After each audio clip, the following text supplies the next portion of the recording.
दलित महिला सफाई कर्मचारी थी, उसने साफ कपड़े पहने हुए थे।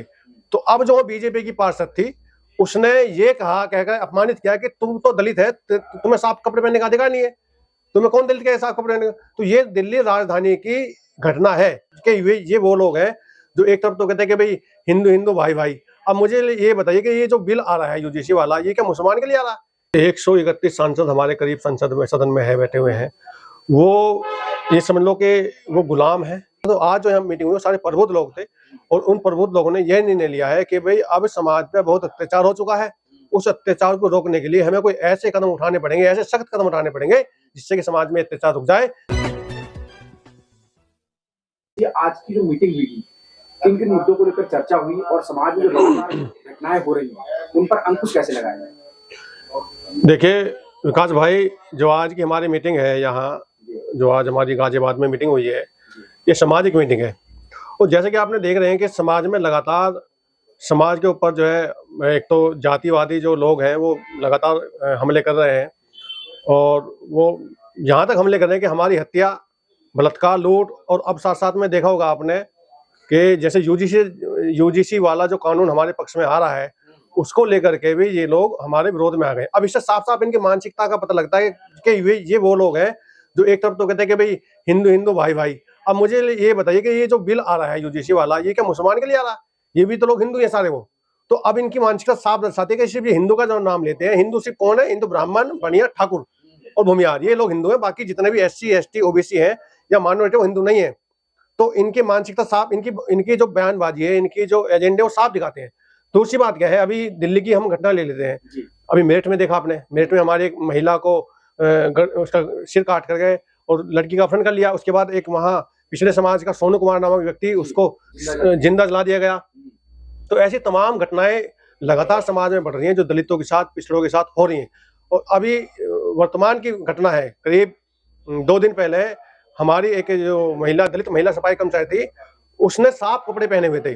तो अब जो बीजेपी की पार्षद थी, उसने ये कहा, कहकर अपमानित किया कि तुम तो दलित है, तुम्हें साफ कपड़े पहनने का अधिकार नहीं है, तुम्हें कौन दलित के साफ कपड़े पहनने का। तो ये दिल्ली राजधानी की घटना है, जहां कहते हैं पढ़े लिखे लोग, सभ्य लोग, जहां राष्ट्रपति बैठता है, प्रधानमंत्री बैठता है, गृह मंत्री बैठता है, तमाम वहां आला अधिकारी बैठते हैं।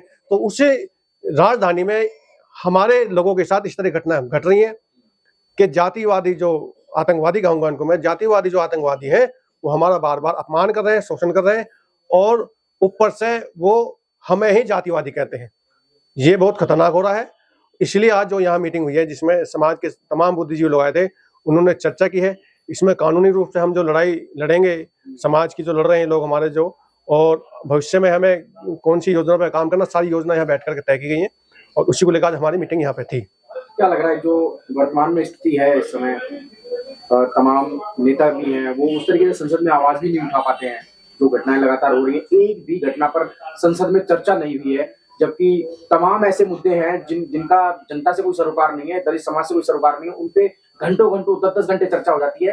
लेकिन जिस तरीके से एट्रोसिटीज बढ़ रही हैं और जो वंचित वर्ग के साथ जो हो रहा है इस देश में, उसको लेकर कोई चर्चा नहीं है संसद में। और जो संविधान और बाबा साहब के माध्यम से जो चुने हुए सांसद गए हैं संसद में, वो भी बिल्कुल इस पर चर्चा नहीं करते हैं। देखिए, जो 131 सांसद हमारे करीब संसद में सदन में है, बैठे हुए हैं, वो ये समझ लो कि वो गुलाम है और उनको तो ये समझ लो किसी जो पार्टियां हैं, उन पार्टी गुलाम है और उनके अंदर ना तो समाज के प्रति कोई लगाव है, जबकि वो समाज के वोटों से जीत कर जाते हैं। उनको ये भी मालूम होना चाहिए, अगर समाज उनको वोट ना दे तो वो एक पार्षद भी नहीं बन सकते, पार्षद में गांव का प्रधान भी नहीं बन सकते। तो ये जो वहाँ सांसद बने बैठे हैं, वो गुलाम लोग हैं, वो कभी समाज की बात उठा नहीं सकते। तो इसलिए अब यहाँ जो आज हमारी मीटिंग हुई है, वो इसी वजह से हुई है कि भाई ये जितने भी हमारे जो नेता हैं, सांसद हैं, विधायक हैं, इनको सुधारने के लिए हम बहुत जल्दी एक कमेटी गठित की जाएगी जो इनसे सवाल जवाब करेगी। या तो आप सुधर जाइए या समाज के हित में काम करिए, समाज की आवाज उठाइए। वहां हमने आपको मलाई चाट नहीं भेजा है कि वहाँ बाबा साहब के संविधान से, बाबा साहब के आरक्षण से वहां जाकर के आप अपने बीवी बच्चों को जो है गाड़ियों में घुमाते, अच्छे बंगलों में रहते हैं, वो इसलिए नहीं है। वहां इसलिए भेजा हुआ है कि जो बाबा साहब का निचला परिवार है, जो हमारा निचला परिवार है, उसकी सुरक्षा, काम धंधा की व्यवस्था आप लोग नहीं जाकर के वहां, मगर वो सिर्फ अपने धंधे में लग जाते हैं और समाज का कोई काम नहीं करते। भविष्य में कोई बड़ी एक्शन टीम बनने वाली है? देखिए विकास जी, बहुत जल्दी आपके सामने एक कि जो हमारा दलित समाज है जो वो इकट्ठा होगा और उस पर हमारी भी चर्चा हुई है जो आज करके, और एक बहुत बड़ा एक जो है मूवमेंट जिसको कहते हैं, और एक प्लानिंग के तहत जो इस तरह की घटनाओं को रोकने का प्रयास करेगा, उनमें जाएगा।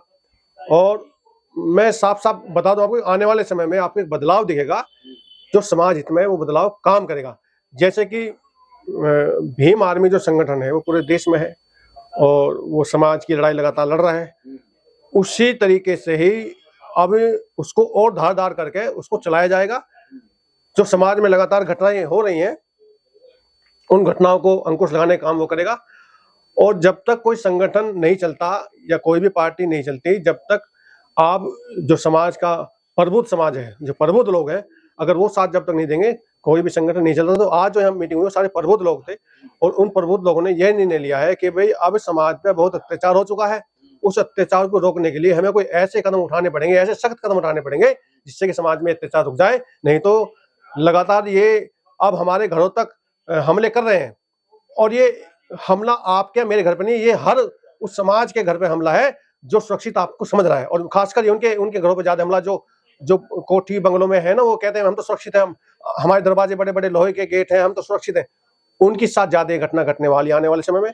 तो अब हमको सचेत रहना पड़ेगा और उन लोगों को भी जगना पड़ेगा, उन लोगों को सपोर्ट करनी पड़ेगी समाज की, कि आप लोगों का काम ये होता है कि आप समाज को सपोर्ट करें। बाबा साहब ने आगरा में यही कहा था कि मुझे मेरे जो पढ़े लिखे समाज ने धोखा दिया। उनके कहने का कारण यही था कि जो लोग आरक्षण के नाम पर लेकर के नौकरी पे चले गए और उनके पास अच्छी व्यवस्था हो गई, तो उन लोगों को जो नीचे वाला समाज था वहां जाना था, उनकी सपोर्ट करनी थी।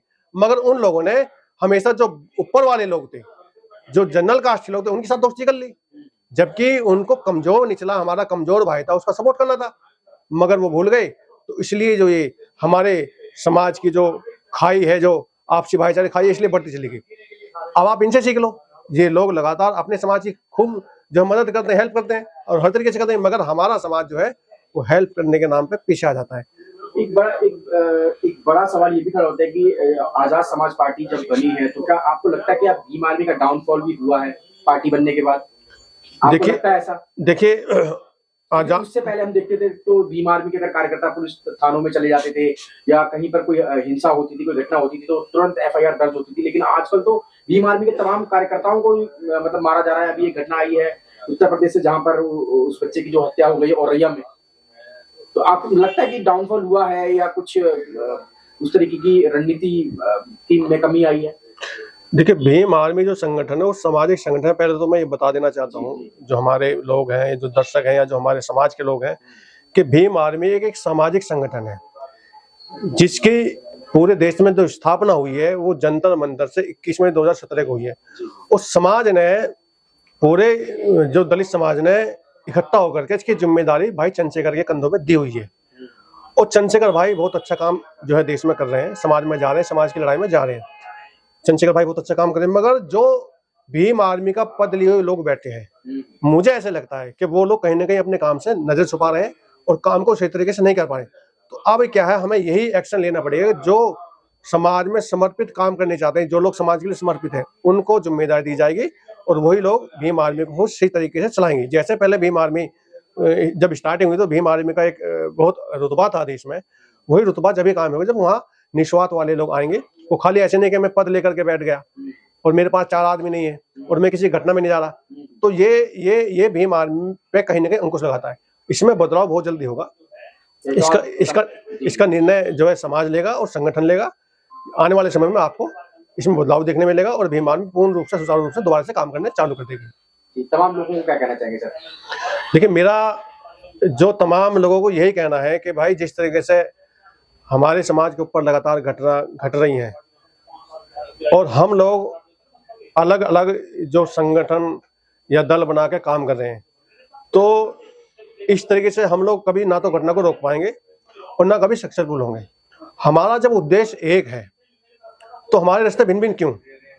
हमें सब लोगों को एक साथ आकर के काम करना पड़ेगा और आप तय ये आप कर सकते हैं कि आपको काम करना कहाँ है।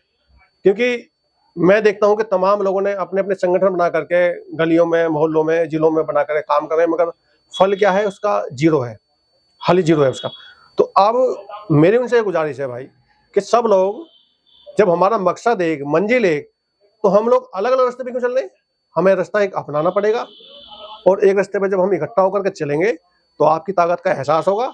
और जो दुश्मन है हमारा, जो हमको डसना चाह रहा है, जो हमको गड्ढे में गिरना चाह रहा है, जब हम एक रास्ते पे इकट्ठा होकर चलेंगे तो वो अपना बैकफुट पर चला जाएगा। तो उसके लिए हम लोग अब एक रास्ता तैयार कर रहे हैं, और उस रास्ते पे मेरा सबसे यही आग्रह है कि सब लोग उसका सपोर्ट करें, एक साथ आएं और अपनी लड़ाई को मुख्य रूप से लड़ें, ताकत के साथ लड़ें।